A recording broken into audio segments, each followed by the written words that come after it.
Welcome. If you're tired of constant push notifications from LinkedIn about job alerts, you're not alone.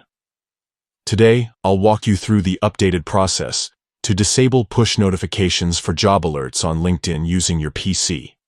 This quick guide will help you regain control over your notifications and keep your LinkedIn experience distraction-free. Let's get started. First, open your browser and head to the LinkedIn website. Make sure you're logged into your account. Once you're on your LinkedIn homepage, look to the top right corner of the screen. Click on the Me icon. This is your profile picture. A drop-down menu will appear. From this menu, select Settings and Privacy. This will take you to your account settings, where you can manage everything from privacy to communication preferences. On the left-hand side, find and click on Notifications. This section lets you customize how and when LinkedIn contacts you about different activities. Now scroll down until you see the category labeled Searching for a Job. Click on it to expand more options.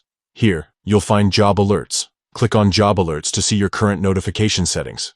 Look for the option labeled Push Notifications. This is what sends those instant pop-up alerts to your device whenever there's a new job posting that matches your preferences. To stop receiving these, simply toggle the switch next to Push Notifications to the off position. Once you've done this, LinkedIn will no longer send you push notifications for job alerts. That's it. You've successfully disabled push notifications for job alerts on LinkedIn. You can always return to these settings if you change your mind and want to reactivate them. Taking a few moments to adjust your notification preferences can make a big difference in keeping your digital life organized and stress-free. Thanks for watching, and if you found this guide helpful, be sure to check out more tips for managing your LinkedIn experience.